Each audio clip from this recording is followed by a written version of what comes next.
was an action hero, a cultural icon, a martial arts legend on the cusp of superstardom.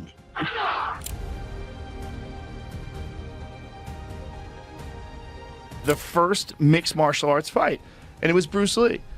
Because Bruce Lee, that back then, even when I was training in Taekwondo, when I would go to Muay Thai gyms, my instructor did not like it. July 20th, 1973. Bruce Lee dies at just 32 years old. 6 days later, Enter the Dragon premieres. Bruce was really ahead of his time. And I worked out with Bruce Lee, and I worked out for 3 years. So he called me up and said, I want to do a movie with a fight scene that everyone will remember. He never saw it become one of the highest grossing films of the year, never witnessed the revolution he started, never knew his name would reshape an entire genre. But here's the thing. Bruce Lee changed martial arts cinema in many ways, and it goes far deeper than anyone realized. Let's take a look at not only how Bruce Lee changed fighting on screen, but also his legacy away from the spotlight. The man who made violence look Ray-I. If you were a fan of martial arts films during the 1960s, your cinematic experiences were often limited to two very distinct extremes. On one hand, you might have watched fighters defying every law of physics, soaring through the air on cleverly disguised wires, performing acrobatics so impossible that they seemed almost surreal. These were movements that existed more in the realm of fantasy than reality, leaving audiences in awe but questioning the authenticity of what they saw. On the other hand, many films leaned toward Western-style boxing or raw brawling, where the fighter's motions lacked precision or recognizable technique. In these cases, fights often felt chaotic, improvised, and entirely theatrical. You were watching performance, more akin to a dance recital than a display of genuine combat skills. There was a clear theatricality, a sense that everything was staged for effect, leaving audiences captivated by spectacle, but never convinced that the blows could actually cause real harm. Then, a revolutionary figure appeared on the scene, Bruce Lee. He did not just step into the world of martial arts cinema. He transformed it entirely. From the very first moments, there was a noticeable difference in the way he moved and fought on screen. Every punch, every kick, every motion was sharply defined, visible, and grounded in reality. Unlike his predecessors, Lee required no wires, no camera tricks, and no slow-motion gimmicks to impress viewers. His combat was pure, fluid, and terrifyingly authentic. What made his work remarkable was not simply that he could perform these incredible feats, but that each movement carried logic and intent. This was violence that made sense, not choreography designed solely for spectacle. His fights could be understood, analyzed, and most importantly, believed. Audiences could follow each combination, see the precision in his technique, and feel the realism behind every strike. Bruce Lee brought more than physical skill to the screen. He brought a philosophy. He introduced his personal martial arts system, Jeet Kune Do, which emphasized adaptability and fluidity. A style without style. Lee's movements embodied the principle of being like water, shapeless yet unstoppable, flexible yet powerful. His speed was so extraordinary that camera operators often had to adjust their equipment simply to capture him properly. Insisting on performing his own stunts, Lee ensured that every punch and kick on screen was genuine, a testament to his real skill rather than movie magic. When The Big Boss premiered in 1971, audiences in Hong Kong witnessed something unprecedented. They were not watching a mystical warrior gliding through the treetops. They were watching a man who moved with the fluidity of water, struck with the force of lightning, and made every hit seem terrifyingly real.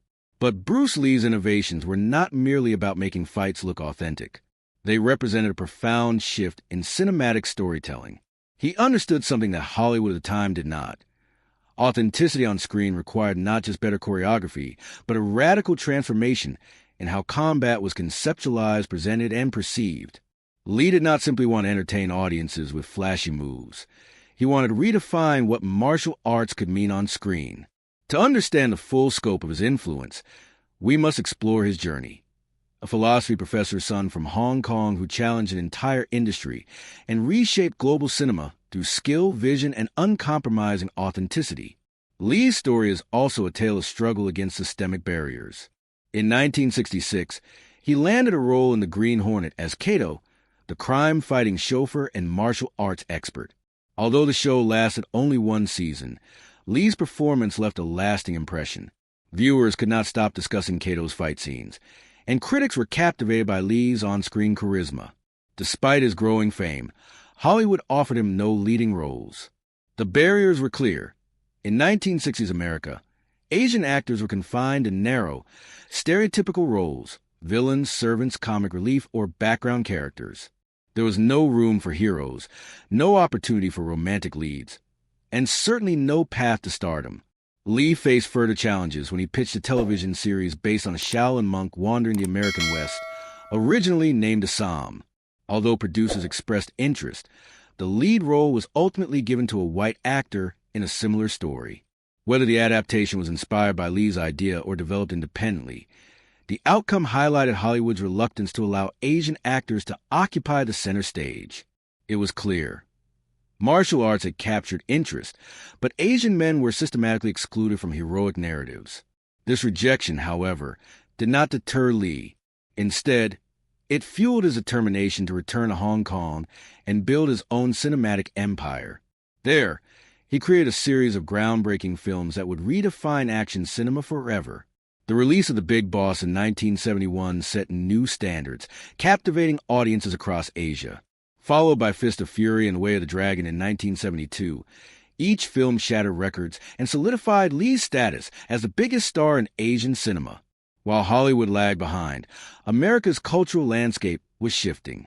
Foreign films like Five Fingers of Death performed unexpectedly well, and audiences were increasingly craving heroes from diverse backgrounds.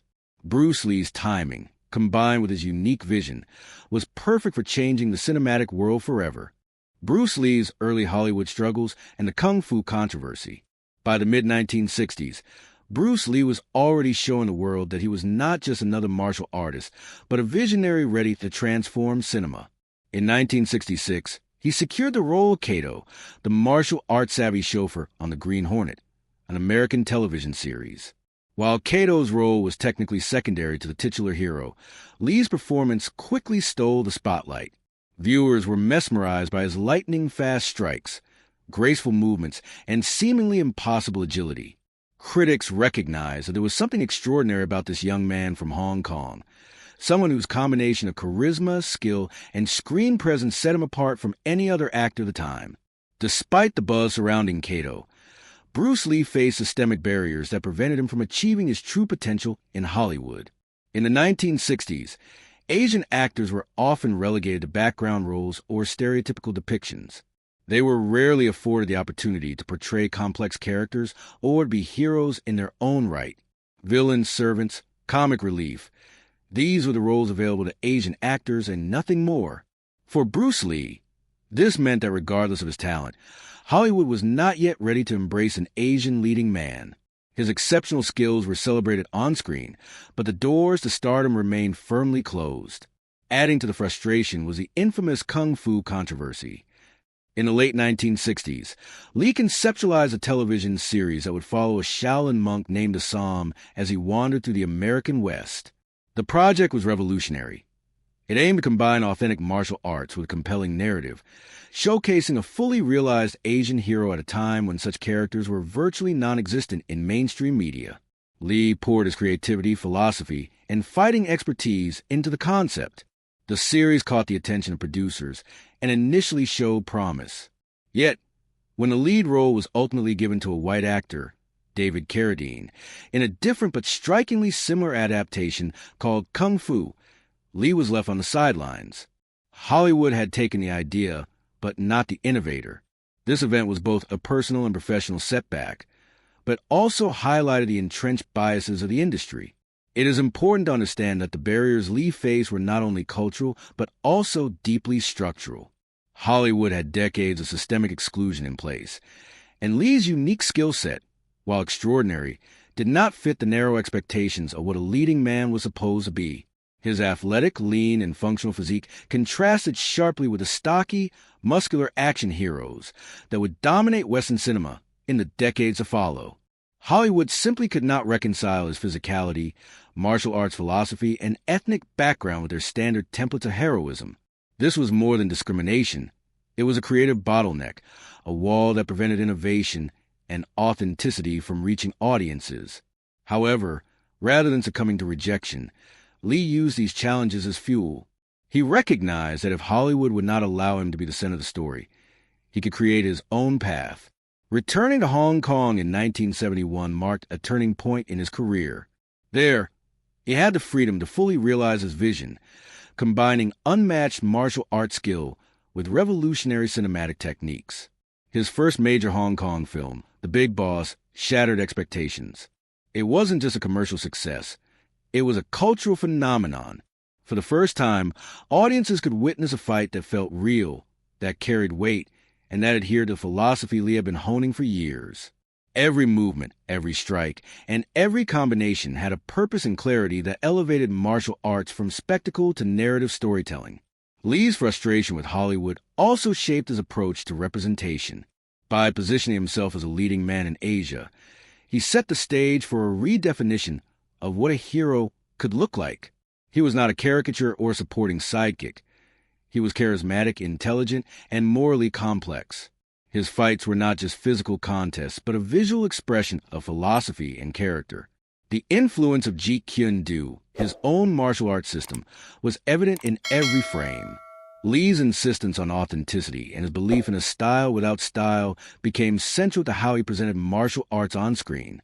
Rather than following rigid traditional patterns, his movements were adaptive, fluid, and responsive, an embodiment of his famous mantra, "Be like water." The early Hollywood rejections, combined with the Kung Fu controversy, underscore a fundamental truth about Bruce Lee. He was as much a revolutionary thinker as he was a martial artist. He understood that the medium of film could be used to convey philosophy, to challenge stereotypes, and to reshape cultural perceptions. His approach to cinema was not just about fight choreography. It was about crafting a narrative in which combat served as an extension of character, ideology, and moral expression. Each punch, kick, and maneuver was both a technical display and a storytelling device, pushing audiences to engage with the art form on multiple levels. Ultimately, Lee's early struggles in Hollywood revealed the systemic barriers faced by minority actors and the extraordinary resilience required to overcome them. While his peers may have accepted secondary roles or relied on typecasting, Bruce Lee refused to compromise. He transformed rejection into opportunity, creating a body of work in Hong Kong that not only elevated martial arts cinema, but also laid the foundation for future generations of Asian actors. His experience is a testament to the power of vision, perseverance, and unyielding commitment to authenticity. Without these formative experiences, the rejection, the controversy, and the exclusion, it is unlikely that Lee would have emerged as a transformative figure who would forever alter the landscape of global cinema. Rising to stardom in Hong Kong and paving the way for Enter the Dragon, after frustrations and disappointments in Hollywood, Bruce Lee returned to Hong Kong in 1971 with a determination that would soon reshape cinema not only in Asia, but across the world. He brought with him more than just exceptional martial arts skills. He carried a vision of authentic combat, innovative choreography, and a philosophy that could redefine the way audiences perceived heroes on screen. His first major project upon returning was The Big Boss, a film that would mark the beginning of a new era in martial arts cinema. The Big Boss premiered in 1971 and became an immediate phenomenon. Lee's performance was electrifying, his movements precise, and his on-screen presence undeniable. Audiences in Hong Kong had never seen anything like it. A hero who fought not as a mystical, untouchable figure, but as a tangible, human force with lethal skill and unmatched speed. Every punch, kick, and strike carried weight. Viewers could follow the technique and understand the logic of combat, creating a visceral connection between the audience and the action on screen. The film's unprecedented success shattered box office records across Asia and established Bruce Lee as the leading figure in martial arts cinema. Following the immense success of The Big Boss, Lee quickly capitalized on the momentum with Fist of Fury, released in 1972. In this film, Lee portrayed a character fighting not only for personal justice, but also against systemic oppression, reflecting the struggles and societal issues of the time. His portrayal resonated with audiences on multiple levels. The film's fights were choreographed to emphasize realism and skill, incorporating elements of Jeet Kune Do, his martial arts philosophy, into each sequence. Lee's combat style was adaptive, fluid, and relentless, unlike anything previously seen in films. Fist of Fury broke records once again, cementing Lee's status as the most significant martial arts star in Asia. Later that same year, Lee released The Way of the Dragon, a project he wrote, directed, and starred in, showcasing his creative control and unique vision. This film represented the pinnacle of his early Hong Kong career. Lee not only fought with unparalleled skill, but also demonstrated his understanding of cinematic storytelling. The choreography was intricate, the narrative engaging, and every scene designed to elevate martial arts from mere spectacle to a form of visual philosophy. Notably, the film featured a legendary showdown in the Colosseum of Rome against Chuck Norris, blending martial arts with a universally recognizable setting. The fight scenes emphasized strategy, precision, and adaptability, reinforcing Lee's philosophy of being like water, shapeless yet unstoppable. During this period, Bruce Lee was more than a star. He was a revolutionary force in film. His approach to martial arts cinema emphasized realism, clarity, and emotional engagement. He rejected exaggerated acrobatics, cinematic trickery, and conventional choreographic conventions that had dominated the genre. Instead, he created fights that were intelligible, intense, and technically sound. Viewers could not only watch but also understand the logic behind every motion. This combination of authenticity, philosophy, and charisma allowed Lee to transcend the typical confines of martial arts cinema and elevate it to a globally recognized art form. While Lee's impact in Asia was undeniable, his ultimate goal was still Hollywood. He recognized that for martial arts cinema to achieve its full potential, it needed to reach Western audiences on a massive scale. However, he also understood that bringing his vision to Hollywood would require both cultural insight and strategic planning. America had its own cinematic conventions, its own notions of heroism, and its own prejudices. For Bruce Lee, this meant crafting a film that could bridge these worlds, a project that combined his philosophy, fighting style, and creative control with American production resources and global distribution networks. During this time, Lee was building not just a career, but a blueprint for the modern action hero. He proved that an Asian actor could carry a film to unprecedented heights, both commercially and culturally. His physique, lean and functional rather than bulky and overdeveloped, challenged existing notions of what an action hero looked like. Lee demonstrated that speed, technique, and intelligence could dominate brute strength. This approach would influence not only martial arts films, but also the broader action genre for decades to come. The groundwork Lee laid in Hong Kong was essential for the creation of Enter the Dragon, the film that would ultimately catapult him into global superstardom. By refining his fighting style, perfecting his on-screen charisma, and mastering the art of narrative-driven combat, Lee was preparing to introduce the world to a new kind of hero, one whose skill, philosophy, and cultural significance could not be ignored. The films of this period were more than entertainment. They were lessons in authenticity, precision, and representation. Lee's success in Asia demonstrated the viability of his vision and proved that audiences were ready for a hero who broke traditional molds. Furthermore, Bruce Lee's rise in Hong Kong challenged the traditional power dynamics of the film industry. By taking creative control of his projects, he set a new precedent. The star could also be the director, choreographer, and writer. This level of involvement allowed Lee to ensure that his philosophy and approach to combat were represented accurately on screen. It also allowed him to experiment with innovative cinematic techniques, including multi-angle camera setups to capture his speed and clarity, as well as minimal cuts to preserve the integrity of his movements. Every element, from framing to sound design, was meticulously crafted to communicate authenticity and elevate martial arts cinema. In summary, Bruce Lee's return to Hong Kong marked a turning point not only in his own career, but also in the evolution of martial arts films. Through The Big Boss, Fist of Fury, and The Way of the Dragon, he proved that martial arts could be both thrilling and intellectually engaging. He demonstrated that an Asian actor could lead a film to unprecedented success, while reshaping the very language of cinematic combat. These films laid the foundation for Enter the Dragon, a project that would bring his revolutionary vision to the global stage and forever change how audiences around the world viewed martial arts, heroism, and cinema itself. Enter the Dragon, revolutionizing martial arts cinema. By the early 1970s, Bruce Lee had firmly established himself as the preeminent martial arts star in Asia, but his ultimate challenge remained: bringing his vision to the global stage. That challenge materialized in the form of Enter the Dragon, a groundbreaking project that would forever redefine martial arts cinema and elevate Lee to international superstardom. The film was not just another martial arts movie.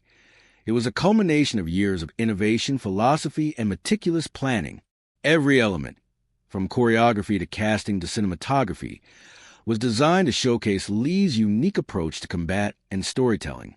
Enter the Dragon was the first major Hollywood-backed martial arts film shot entirely in Hong Kong, produced by Warner Brothers.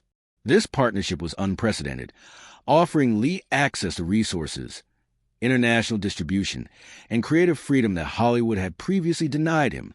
More importantly, Lee secured complete control over all fight choreography, ensuring that every sequence aligned with his vision. Unlike many action films of the time, where studio executives dictated the flow of combat, this film allowed Lee's philosophy and expertise to shape the entire production. The result was a cinematic experience where martial arts were not simply decorative. They were central to the story, character development, and thematic resonance. One of the film's most revolutionary aspects was its tournament structure.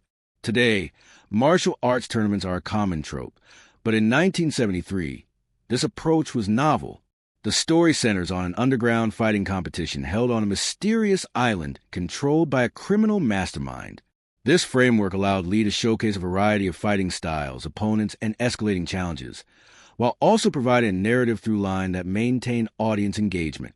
Each fight sequence built in intensity, demonstrating not only Lee's physical abilities, but also his strategic mind and mastery of Jeet Kune Do. The tournament format created a natural progression of conflict, tension, and resolution, turning what could have been a series of disconnected fight scenes into a cohesive and compelling cinematic journey. Casting was another area where Enter the Dragon broke new ground.